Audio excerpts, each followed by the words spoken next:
Hari ini kita akan membagikan teknik lagi bagaimana caranya melakukan perawatan tanaman agar tumbuh tidak kerdil. Walaupun di musim penghujan tanaman tetap bebas dari serangan layu, busuk batang, busuk daun. Walaupun di musim penghujan pada dasarnya tanaman akan cepat tumbuh besar, tetapi sering petani alami tanaman justru kerdil. Nah, inilah yang akan kita bahas pada hari ini.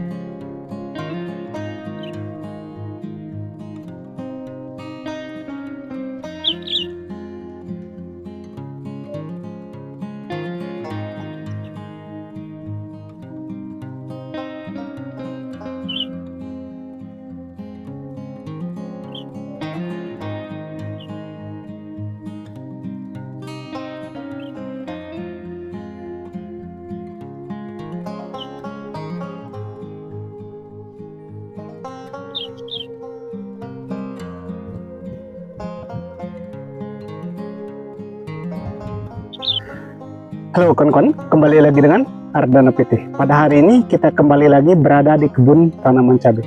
Hari ini kita akan membagikan teknik bagaimana cara melakukan perawatan tanaman cabai agar bisa tumbuh sehat, tumbuh subur, dan bisa berbuah lebat. Dan tentu bebas dari serangan seperti layu, busuk batang, ataupun busuk daun, atau bebas keriting. Jika ini kita lakukan dengan baik, maka akan mendapatkan sesuai apa yang kita harapkan. Jadi banyak sekali kendala yang kita hadapi sebenarnya kawan-kawan di waktu musim penghujan seperti saat ini.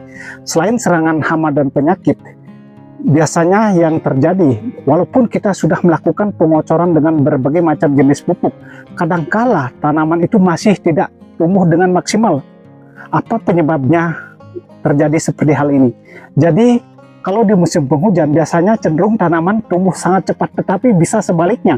Justru musim penghujan kadang-kadang tanaman tidak tumbuh atau dia tumbuh sedikit tetapi menguning. Nah, ini yang perlu kita perhatikan. Oleh karena itu kawan-kawan, ikuti saja terus videonya, simak sampai selesai agar tidak gagal paham. Nah, seperti ini kondisi lahan atau kondisi cuaca di tempat kita kawan-kawan. Ini kita membuatkan video hujan gerimis kawan-kawan. Jadi sekarang di tempat kita hampir tiap hari hujan. Dan hari ini kita berada di kebun pagi-pagi kawan-kawan, kurang lebih jam 9 pagi. Tetapi sudah diguyur hujan seperti ini. Nah, seperti yang kita sampaikan tadi, biasanya di waktu musim penghujan itu tanaman akan tumbuh normal seperti ini, tumbuh subur. Tetapi ada juga kendala yang dihadapi para petani, justru di musim penghujan tanamannya tidak tumbuh subur dan malah kerdil. Nah, apa penyebabnya ini? Nah, kita akan bahas hari ini kawan-kawan.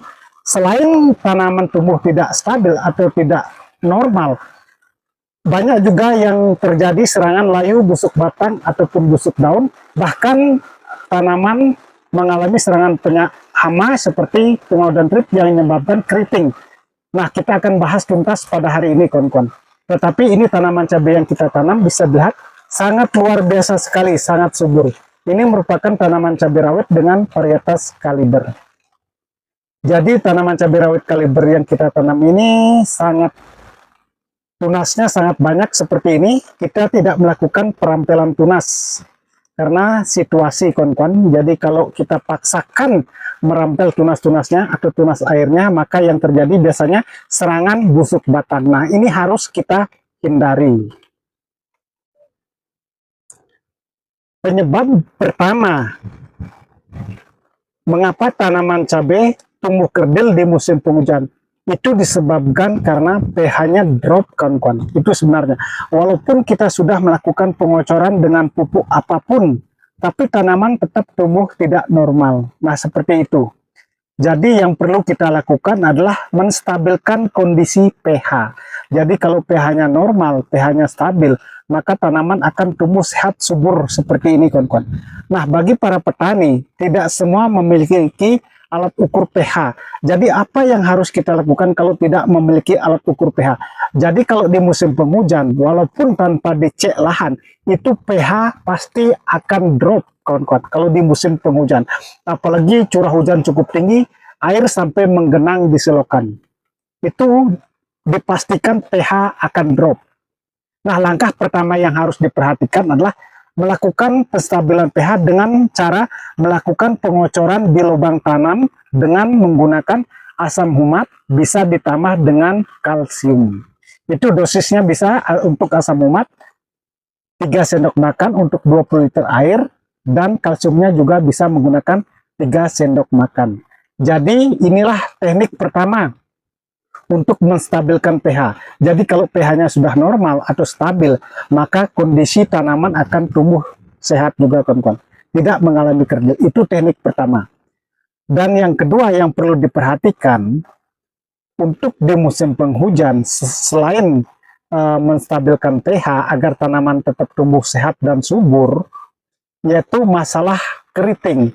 Jadi, walaupun di musim penghujan hama tungau dan trip tidak dominan dibandingkan di musim kemarau, tetapi untuk pencegahan kita harus melakukan penyepraian juga, kawan-kawan, dengan menggunakan insektisida. Nah, insek yang digunakan bisa menggunakan bahan aktif abamectin seperti Abasel, Demolis, Promolis, dan lain sebagainya.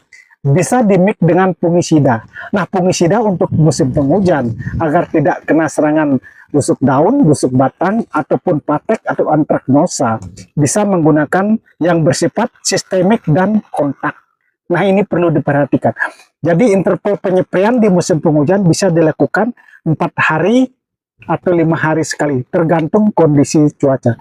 Dan ingat, yang perlu diperhatikan di musim penghujan, jangan menggunakan pupuk penyubur. Itu akibatnya akan fatal.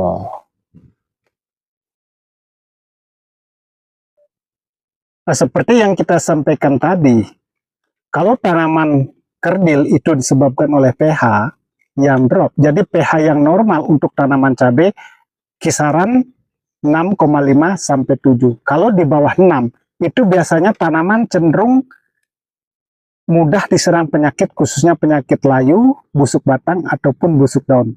Jadi maka kita sarankan untuk di musim penghujan, lebih baik kita mencari aman, yaitu hindari pengocoran dengan pupuk sintetis atau pupuk kimia, kawan-kawan. Baik itu menggunakan pupuk seimbang termasuk NPK 1616.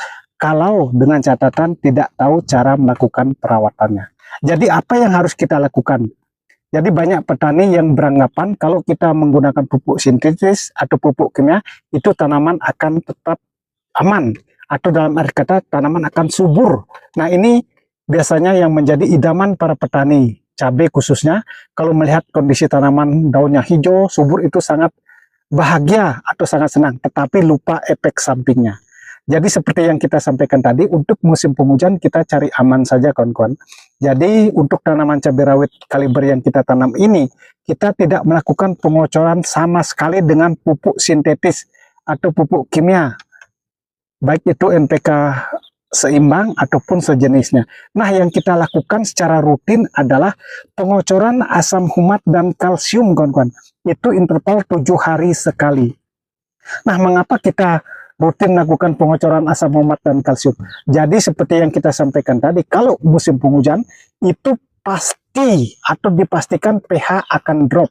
Makanya kita rutin lakukan pengocoran kalsium dan asam humat. Jadi kalsium itu fungsinya juga untuk menaikkan pH, menetralkan pH. Begitu juga asam humat, fungsinya juga untuk menetralkan pH juga. Selain menetralkan pH, kalsium juga bisa memperkuat batang, sehingga kondisi tanaman bisa dilihat batang menjadi keras, bebas dari serangan busuk daun ataupun layu dan busuk batang. Nah, seperti itu.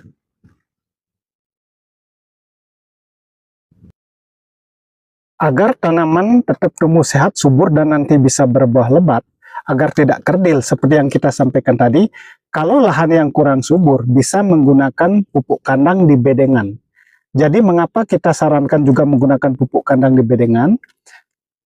Agar tanah tetap subur, kawan-kawan. Tetapi memang ada efek buruknya penggunaan pupuk kandang di bedengan, khususnya di musim penghujan, kalau tidak tahu cara olah lahannya. Nah, cara olah lahan yang baik di musim penghujan, kalau lahan kurang subur seperti yang kita sampaikan tadi, menggunakan pupuk kandang, harus difermentasi. Nah, tekniknya, kita buat bedengan setengah jadi, setelah itu tabur kapur dolomit, pupuk kandang, dan pertipos. Kalau tidak ada pertipos, bisa menggunakan pupuk seimbang NPK, Ponska, kawan-kawan. Nah, ketiga bahan itu kita tabur secara merata, kemudian kita cangkul lagi. Nah, mengapa kita cangkul? Agar kesuburan tanah merata di atas bedengan. Nah, setelah dicangkul, baru disiram E4 atau M21 sampai basah. Nah, inilah prosesnya sebenarnya, kawan-kawan. Penyiraman E4 atau M21 bertujuan untuk proses fermentasi pupuk. Jadi kalau pupuknya difermentasi, maka aman dari serangan layu, busuk batang, ataupun busuk daun. Nah, setelah itu rapikan bedengan, tutup bulsa, baru usahakan diamkan kurang lebih 20-30 hari. Nah, itu tekniknya. Setelah itu baru membuat lubang.